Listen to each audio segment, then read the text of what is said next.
খুবই আনন্দের পরিবেশ।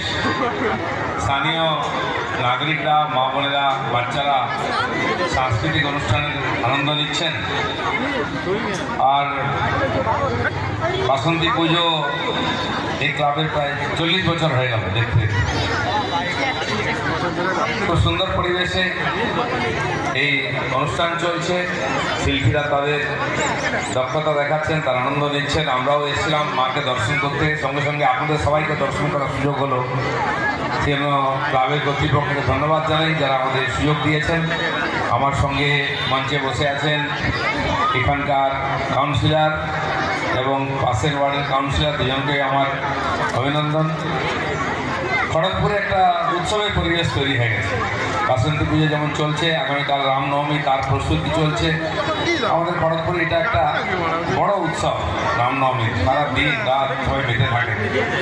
তো আগে থেকে এই বাসন্তী পুজো তার আবহাওয়া তৈরি করেছে একটা, তাতে আমরা সম্মিলিত হতে পেরেছি।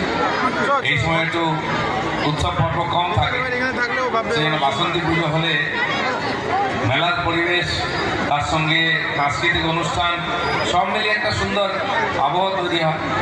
আবহাওয়া খুব ভালো আছে। কয়েক ঘন্টা বসে বসে আমরা এখানে সাংস্কৃতিক অনুষ্ঠান দেখতে পাই, সবার সাথে দেখা হয়, সুখ দুঃখের গল্প হয়।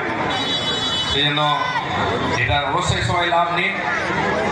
কালকে তো রামনবমী নিয়ে আমরা ব্যস্ত থাকবো, সবাই ওদিকেই যাবেন, হাঁটবেন রাস্তায়।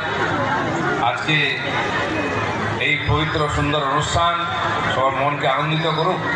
আগামী 1 বছর আমরা সবাই যেন সুখে শান্তিতে থাকি, মিলেমিশে থাকি, আনন্দে থাকি, সুস্থ থাকি, এই কামনা করি। এবং এই সুন্দর আয়োজন করার জন্য আবার ক্লাব কর্তৃপক্ষকে আমার তরফ থেকে আন্তরিক অভিনন্দন এবং আপনাদের সঙ্গে দেখা করার আনন্দ। শিল্পীদের মঞ্চে নিয়ে চলে আসুন এবং অনুষ্ঠান শুরু করুন।